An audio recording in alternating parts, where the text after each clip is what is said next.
جب حضور اس کے دروازے پر پہنچے اس کی روح واپس آئی، اس نے حضور کو دیکھا، حضور نے اسے دیکھا، گویا کہ حضور کی آنکھوں میں بھی آنسو آ گئے، اس لڑکے کی آنکھوں میں بھی آنسو آ گئے، آنسو آنسو باتیں کر رہے تھے، میری داستان حسرت بس سنا سنا کے روئے، میرے آزمانے والے مجھے آزما کے روئے، کوئی ایسا اہل دل ہو جو فسانہ محبت میں اسے سنا کے روؤں تو مجھے سنا کے روئے۔ نعرہ تکبیر، نعرہ رسالت، مسلک اعلی حضرت، فیضان اعلی حضرت، فیضان سنت کانفرنس، فیضان سنت کانفرنس، علامہ تحسین جیلانی صاحب قبلہ۔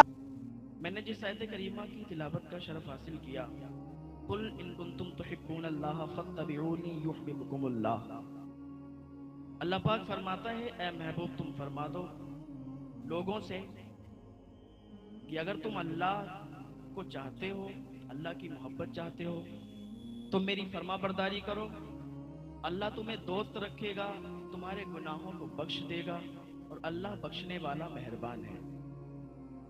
اور اس آیت کریمہ کا شان نزول یہ ہے، تھوڑی ایکو اور کم کر دیں، اس آیت کریمہ کا شان نزول یہ ہے کہ حضرت ابن عباس رضی اللہ تعالیٰ عنہ سے مروی ہے، وہ فرماتے ہیں کہ حضور پاک صلی اللہ تعالیٰ علیہ وسلم ایک مرتبہ جا رہے تھے، گروہ قریش کے پاس ٹھہرے، اور آپ نے فرمایا کہ اے گروہ قریش، وہ کیا کرتے تھے کہ جنہوں نے خانہ کعبہ میں بتوں کو نصب کیا تھا اور ان کو سجا سجا کر ان کے سامنے سجدے کیا کرتے تھے، تو حضور نے فرمایا اے گروہ قریش، خدا کی قسم تم اپنے آبا حضرت ابراہیم اور حضرت اسماعیل کے دین کے خلاف ہو گئے ہو۔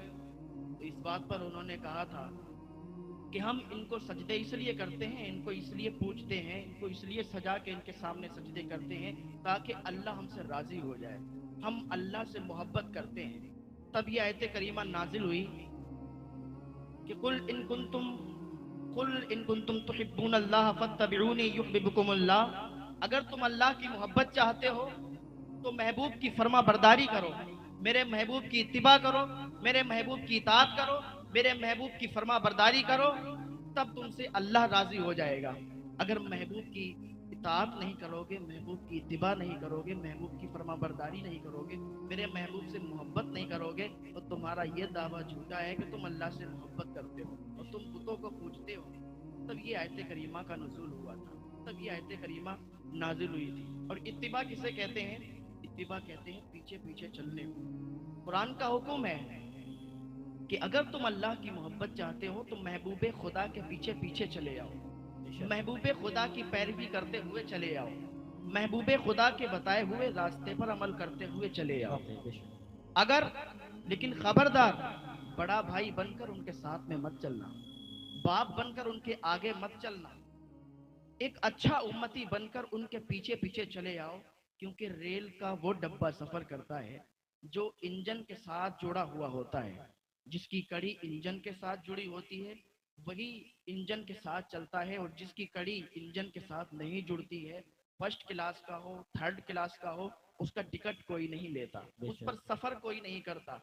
لیکن انجن کے ساتھ جس کی کڑی جڑی ہوئی ہوتی ہے اس پر سفر بھی سبھی کرتے ہیں، اس کا ٹکٹ بھی سبھی لیتے ہیں۔ تو پتا چلا ڈبے کی کوئی قدر و قیمت نہیں ہے، انجن کی قدر و قیمت ہے۔ گویا کہ انجن زبان حال سے کہتا ہے ڈبہ کمزور ہی صحیح تو کیا ہے، میں تو کبھی ہوں، میں تو طاقتور ہوں۔ بلا شبہ قرآن کریم ہمیں رہنمائی دیتا ہے فاتبعونی یحببکم اللہ، کہ اگر تم اللہ کی محبت چاہتے ہو تو محبوب کی فرما برداری کرو، محبوب کی اطاعت کرو، محبوب کے بتائے ہوئے راستے پر چلو، اللہ تعالیٰ تم سے راضی ہو جائے بے گا، شک حق ہے۔ اللہ تعالیٰ تم سے راضی ہو جائے گا۔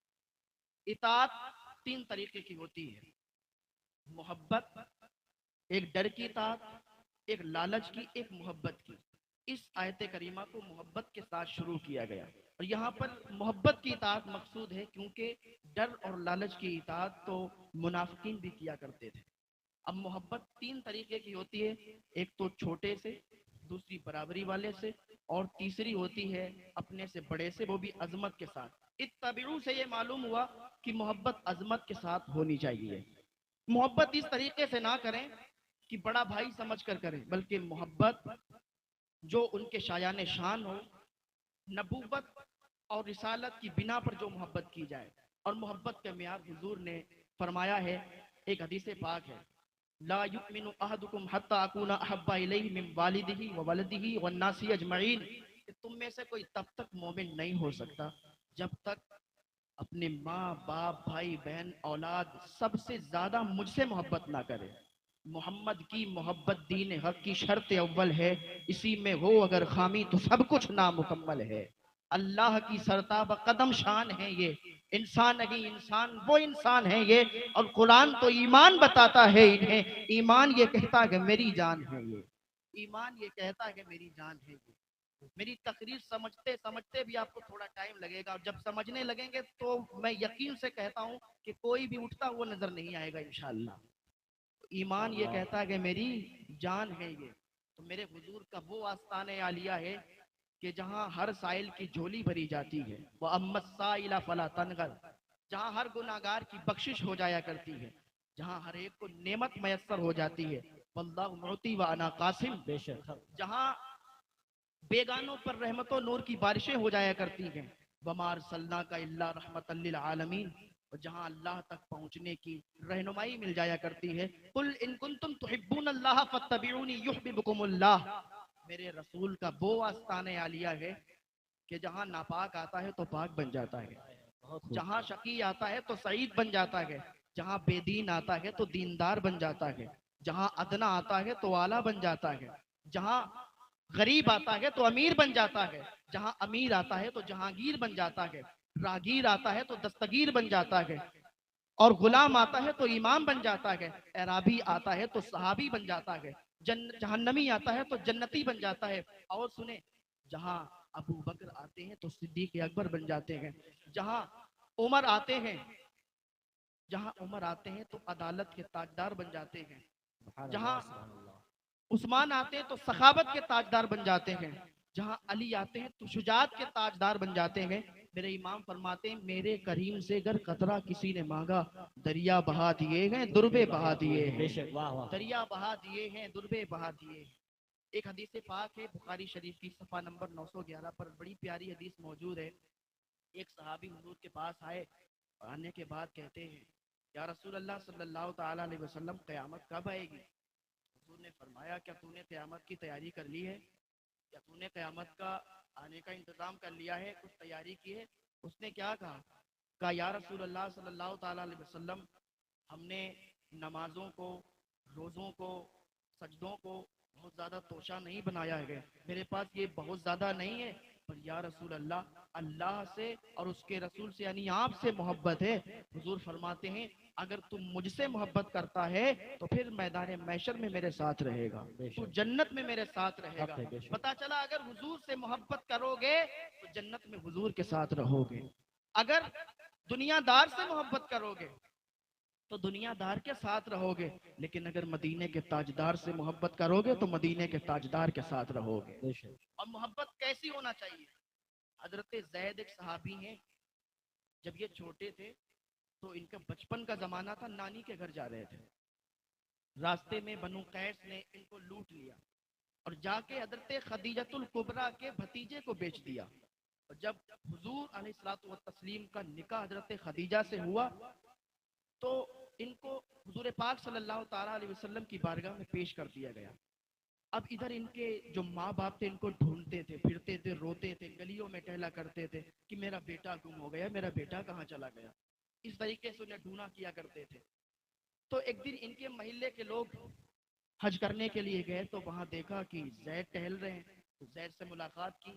کہا زید تم یہاں ٹہل رہے ہو، تمہارے ماں باپ تو رو رو کے برا حال کر دیا. کیونکہ جس کا بچہ ہوتا ہے نا، جس کی اولاد ہوتی ہے، اسے اپنی اولاد سے بہت پیار ہوا کرتا ہے، چاہے اس کی اولاد کیسی بھی ہو، غلط ہو صحیح ہو، لیکن اسے اپنی اولاد سے بہت پیار ہوا کرتا ہے. حضور پاک صلی اللہ تعالیٰ علیہ وسلم کے پاس ایک صحابی آتے ہیں اور عرض کرتے ہیں یا رسول اللہ میرا بیٹا 3 دن سے گم ہے، 3 دن ہو گئے میرا بیٹا نہیں ملا. حضور فرماتے تیرا بیٹا فلاں جگہ کھیل رہا ہے. وہ دوڑ لگا دیتے ہیں تو حضور فرماتے ہیں اس کو روکو. اس کو بلایا، کہاں جا رہے ہو؟ کہا یا رسول اللہ 3 دن سے اپنے بیٹے کو نہیں دیکھا، اپنے بیٹے کے پاس جا رہے ہیں. حضور فرماتے ہیں تو اپنے بیٹے کے پاس جا رہا ہے، وہاں اور بھی بچے کھیلتے ہوں گے، کسی کے سامنے جب تو وہاں جائے گا تو اس کو بیٹا کہہ کے مت بلانا. کہا یا رسول اللہ بیٹا کہہ کے نہ بلاؤں؟ یہ کیا بات ہوئی؟ میرا بیٹا ہے، 3 دن سے مجھ سے جدا ہے، اس کے غم میں ہم لوگ تڑپ رہے ہیں، اور ہم اس کو دیکھیں گے تو بیٹا ہے تو بیٹا کہہ کے بلائیں گے۔ حضور نے فرمایا کہ تجھے منع اس لیے کرتا ہوں کہ وہاں پر اور بھی بچے کھیلتے ہوں گے، کسی کی ماں نہیں ہوگی، کسی کے باپ نہیں ہوں گے، جب تو بیٹے کو بیٹا کہہ کے بلائے گا نا تو انہیں اپنی ماں کی یاد آ جائے گی، انہیں اپنے باپ کی یاد آ جائے گی کہ کاش آج ہمارے بھی ماں باپ ہوتے تو ہمیں بھی بیٹا کہہ کے بلایا کرتے، تو ان کے دل غمگین ہو جائیں گے۔ تو حضور کتنی شفقت کرتے، کتنے رحیم ہیں، کتنے رحم دل ہیں، کہتے ہیں بیٹا کہہ کے مت بلانا۔ تو جس کا بچہ ہوتا ہے اسے بہت پیار ہوا کرتا ہے۔ حضرت زید کے جب والد کو پتا چلا کہ میرا بیٹا وہاں ہے، تو حضرت زید اور ان کے بھائی یعنی ان کے چچا فدیے کی رقم لے کے حضرت زید کے پاس گئے، اور حضرت زید کے پاس گئے، حضور پاک صلی اللہ تعالی علیہ وسلم کی بارگاہ میں عرض کیا یا رسول اللہ صلی اللہ تعالی علیہ وسلم، آپ تو قیدیوں کو رہا کرتے ہیں، آپ بھوکوں کو کھانا کھلایا کرتے ہیں، آپ کی بارگاہ میں میرا بیٹا ہے جو کہ آپ کی قید میں ہے۔ حضور فرماتے ہیں کس کی بات کرتے ہو؟ کہا آپ کی بارگاہ میں میرا بیٹا زید ہے، فدیے کی رقم لے لو اور وہ مجھے دے دو، میرے بیٹے سے مجھے بہت پیار ہے۔ حضور فرماتے ہیں کیسی باتیں کرتے ہو، یہ فدیے کی رقم آپ رکھو، آپ کا بیٹا ہے، اگر وہ آپ کے ساتھ جانا چاہتا ہے نا تو لے جاؤ، اور اگر وہ یہاں رکنا چاہتا ہے تو اسے روک دو۔ تو حضرت زید کو بلایا گیا، حضور نے فرمایا زید انہیں جانتے ہو؟ تو حضرت زید کہتے ہیں ہاں یہ میرے پاپا ہیں اور یہ میرے چاچا ہیں۔ تو حضور فرماتے ہیں کہ تم انہیں بھی جانتے ہو اور مجھے بھی جانتے ہو، اگر ان کے ساتھ جانا چاہتے ہو تو چلے جاؤ، اور اگر یہاں رکنا چاہتے ہو تو رک جاؤ۔ تو حضرت زید کہتے ہیں گویا کہ انہوں نے اپنی زبان میں کہا ہوگا تیرے قدموں پہ پلے غیر کی ٹھوکر پہ نہ ڈال، جھڑکیاں کھائیں کہاں چھوڑ کے صدقہ تیرا۔ اور اعلیٰ حضرت فرماتے ہیں پھر کے گلی گلی تباہ ٹھوکریں سب کی کھائیں کیوں، دل کو جو عقل دے خدا تیری گلی سے جائیں کیوں۔ حضرت زید نے کہا یا رسول اللہ مجھے آپ کے یہاں کی غلامی بہتر ہے، میں آپ کے علاوہ میں کسی کے ساتھ نہیں جاؤں گا، میرے باپ میرے چچا یہاں موجود ہے لیکن میں اپنے میں نے چچا اور باپ کے ساتھ نہیں جانا چاہتا، میں تو آپ کے ساتھ رہنا چاہتا ہوں۔ جب حضور نے حضرت زید کی یہ محبت بھری باتیں سنی تو حضرت زید کو گود میں اٹھا لیا اور کہنے لگے، فرمانے لگے یہ میرا بیٹا ہے، آج سے میں نے اس کو اپنا بیٹا بنا لیا ہے، یہ آج سے میرا بیٹا ہے۔ تو یہ جو حضور نے فرمایا نا کہ تم مومن تب ہو سکتے ہو کہ جب سب سے زیادہ مجھ سے محبت کرو، تو حضرت زید نے بتایا کہ محبت کیسے کس طریقے سے کی جاتی ہے۔ ان کے سامنے سب کو چھوڑ دیا، ماں باپ بھائی بہن رشتہ دار اولاد پیسہ روپیہ سب حضور پہ قربان کر دیا۔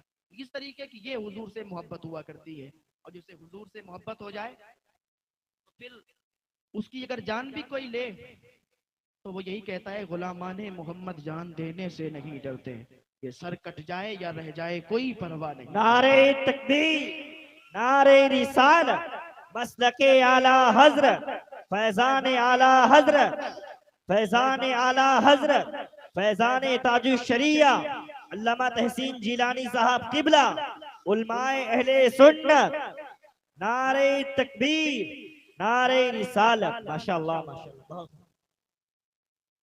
تو اگر اللہ کی محبت چاہتے ہو تو حضور سے محبت کرنا ہوگا، حضور کو راضی کرنا ہوگا، اور حضور سے تو جو حضور کو دیکھتا ہے حضور کے بارے میں سنتا ہے اسے حضور سے پیار ہو جاتا ہے، اسے حضور سے عشق ہو جاتا ہے۔ اپنے تو اپنے ہیں، بیگانے جب حضور کو دیکھا کرتے ہیں تو انہیں بھی حضور سے عشق ہو جایا کرتا ہے، اور ایسا عشق ہوتا ہے، ایسی محبت ہوتی ہے کہ زمانہ ان کی مثالیں دیا کرتا ہے، زمانہ ان کی باتیں کیا کرتا ہے۔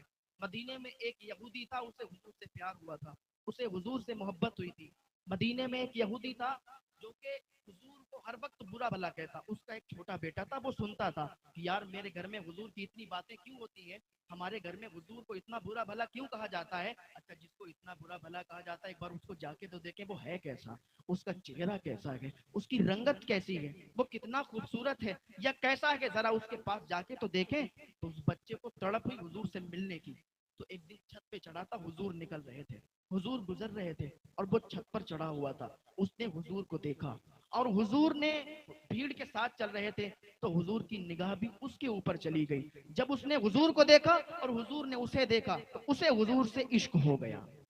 عشق بھی کیسا کہ جب کسی سے عشق ہوتا ہے تو پھر ہر وقت اسی کی یاد ستاتی ہے، ہر وقت اسی کی یاد آیا کرتی ہے۔ یار دنیا دار سے نہیں، میں نے پہلے بھی کہا تھا، مدینے کے تاجدار سے عشق کرو گے تب تمہاری کامیابی ہے، تمہاری دنیا بھی سنور جائے گی، تمہاری آخرت بھی سنور جائے گی۔ اسے حضور سے عشق ہو گیا، حضور سے محبت ہو گئی. اب کیا یہودی تھا گھر پہ بتا نہیں سکتا تھا کسی کو کہ مجھے مدینے والے سے عشق ہے, مجھے مدینے والے سے پیار ہے. حضور سے عشق ہو گیا, حضور سے پیار ہو گیا. اب کیا ہے کہ ہر دن چھت پر چڑھتا یا کبھی دیوار کے پیچھے سے حضور کو دیکھا کرتا تھا, حضور جایا کرتے تھے. ایک دن کیا ہوا, وہ چھت پر چڑھا, حضور نظر نہیں آئے. پھر چھت پر چڑھا, دوسرے دن حضور نظر نہیں آئے. پھر گلیوں میں ٹہلتا ہوا حضور کو ڈھونڈنے لگا, لیکن حضور اسے نظر نہیں آئے. اسے عشق اتنا ہو. اور جب کسی کو عشق ہوتا ہے, ایک عاشق سے کسی نے کہہ دیا تھا, میاں تم ڈھونگ کرتے ہو, دنیا کو دکھاتے ہو کہ عشق کچھ نہیں ہوتا, یہ سب ڈھونگ ہے. تو اس نے کہا تھا, یار تجھے عشق ہو خدا کرے, تجھے عشق ہو خدا کرے, پھر تجھے اس سے کوئی جدا کرے, تو گلی گلی پھرا کرے, اسے تسبیحوں پہ پڑھا کرے, تو اسی کا نام جپا کرے, پھر میں تجھ سے کہوں عشق ایک ڈھونگ ہے, تو نہیں نہیں کہا کرے, تو نہیں نہیں کہا کرے. اسے مدینے والے آقا سے پیار ہوا, عشق ہوا. مدینے کی گلیوں میں حضور کو تلاش کر رہا ہے, لیکن حضور نظر نہیں آ رہے. اب بیمار ہو گیا, بہت زیادہ بیمار ہو گیا. حضور کو تلاش کرتا, حضور نہیں ملتے. اب یہ سوکھنے لگا, اب اس کا گوشت سوکھنے لگا. ایک دن ایسا آیا کہ یہ بستر پر پڑ گیا, بستر علالت پر پہنچ گیا, اور طبیبوں نے, ڈاکٹروں نے اس کا علاج کیا, لیکن کسی نے اس کا علاج نہیں کر پایا. کیونکہ جو بیماری تھی وہ اس کے جسم کو نہیں بلکہ وہ اس کی روح کو لگی تھی. اور بیماری جب روح کو لگے تو پھر ڈاکٹر کیسے علاج کرے. ایک دن ایسا آیا کہ ڈاکٹروں نے اس کو منع کر دیا, طبیبوں نے منع کر دیا کہ بھائی میں اس کا علاج نہیں کر پاؤں گا. ڈاکٹروں نے کہا ہم اس کا علاج نہیں کر پائیں گے, اب یہ تو مرنے والا ہے, اب یہ اس کا آخری ٹائم آ گیا ہے, اب یہ دنیا سے چلا جائے گا. اس کے باپ نے جب سنا کہ یہ تو مرنے والا ہے, یہ دنیا سے چلا جائے گا, تو اس کے پاس آ کے کہنے لگے, بیٹا تو مجھے بتا تیری کوئی آخری تمنا ہے. وہ تو سوچ رہا تھا کہ کیسے میں اپنے ابا کو بتاؤں کہ مجھے مدینے والے سے پیار ہو گیا ہے, مجھے مدینے والے سے عشق ہو گیا ہے. اس کا باپ آتا ہے اور کہتا ہے, بیٹا مجھے یہ بتا کہ تیری اتنی طبیعت خراب ہو گئی. ڈاکٹر نے جواب دے دیا, کیا تیری کوئی تمنا ہے؟ اگر کوئی تیری آرزو ہو, کوئی تمنا ہو تو میں پوری کرنے کے لیے تیار ہوں. تو اس نے کہا, ابا تمنا تو ہے, کیا آپ پوری کر دیں گے؟ تو اس کے باپ نے کہا, بیٹا بتا تو صحیح, تیری آخری ٹائم چل رہا ہے, تو اگر ایک نہیں 1,00,000 تمنائیں بتائے گا نا, میں 1,00,000 تمنائیں تیری پوری کرنے کے لیے تیار ہوں. تو اس نے کہا تھا, ابا بس تمنا ایک ہے, آرزو اتنی سی ہے کہ مجھے مدینے والے سے عشق ہو گیا ہے, مجھے مدینے والے سے پیار ہو گیا ہے, مجھے مدینے والے سے پیار ہو گیا ہے, مجھے محبت ہو گئی ہے. ابا میری تمنا اتنی ہے کہ ایک بار میں ان کا چہرہ دیکھنا چاہتا ہوں, ایک بار میں ان کا دیدار کرنا چاہتا ہوں, ایک بار میں انہیں دیکھنا چاہتا ہوں. اس کے باپ نے سنا, کہا یہ تو کیسی تمنا کر رہا ہے, محلے والے دیکھیں گے کیا باتیں کریں گے, ہمارا دین کیا ہے, ان کا دین کیا ہے, ہم یہودی ہیں وہ مسلمان ہیں, اور تیری ایسی تمنا کہ میں پوری نہ کر سکوں. اس نے کہا, ابا میرا آخری ٹائم ہے, اگر یہ میری تمنا پوری کر دیں گے تو میری روح آسانی سے نکل جائے گی. میں ان سے بہت پیار کرتا ہوں, میں ان سے بہت محبت کرتا ہوں. جب اتنا سنا تو کہا ٹھیک ہے. انہوں نے ایک خط لکھا, حضور اکرم صلی اللہ تعالیٰ علیہ وسلم کی بارگاہ میں وہ خط پہنچا. حضور نے پڑھا کہ مدینے میں ایک عاشق ہے جو کہ مجھ سے بہت محبت کرتا ہے. پورا خط تھا. حضور نے جب دیکھا تو حضور نے اپنے صحابہ سے کہا کہ چلو مدینے میں ایک بچہ ہے, وہ مجھ سے پیار کرتا ہے, مجھ سے عشق کرتا ہے, چلو اس کو دیکھنے کے چلتے ہیں, اس کی عیادت کو چلتے ہیں. حضور اپنے صحابہ کے ساتھ اس کے گھر پہنچ گئے, اور جیسے اس کے گھر پہنچے نا, ابھی کیا تھا, اس کی روح نکل رہی تھی, اس کی روح نکل رہی تھی. حضور اس کے دروازے پر پہنچے.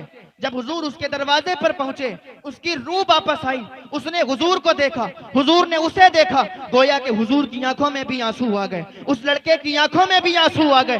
آنسو آنسو باتیں کر رہے تھے, میری داستان حسرت وہ سنا سنا کے روئے, میرے آزمانے والے مجھے آزما کے روئے. کوئی ایسا اہل دل ہو جو فسانہ محبت میں اسے سنا کے روؤں, وہ مجھے سنا کے روئے. نعرے تکبیر, نعرے رسالت, مسلک اعلی حضرت, فیضان اعلی حضرت, فیضان سنت کانفرنس, فیضان سنت کانفرنس, علامہ تحسین جیلانی صاحب قبلہ, علماء اہل سنت, نعرے تکبیر, نعرے رسالت. ماشاءاللہ ماشاءاللہ, بہت خوب. میں اسے سنا کے روؤں, وہ مجھے سنا کے روئے. حضور گھر کے اندر گئے, اس کا سر اپنی گود میں رکھا. حضور نے اس کے سر کو اپنی گود میں رکھا اور کہا, بتا تیری تمنا کیا ہے, تیری آرزو کیا ہے. اس نے کہا یا رسول اللہ صلی اللہ تعالیٰ علیہ وسلم، میری ایک آخری آپ سے آرزو یہ ہے، میں آپ سے یہ پوچھنا چاہتا ہوں، آپ سے یہ معلوم کرنا چاہتا ہوں، میں نے کبھی نیکی نہیں کی، میں نے کوئی بھی نیک عمل نہیں کیے، لیکن یا رسول اللہ کیا مجھے جنت مل سکتی ہے؟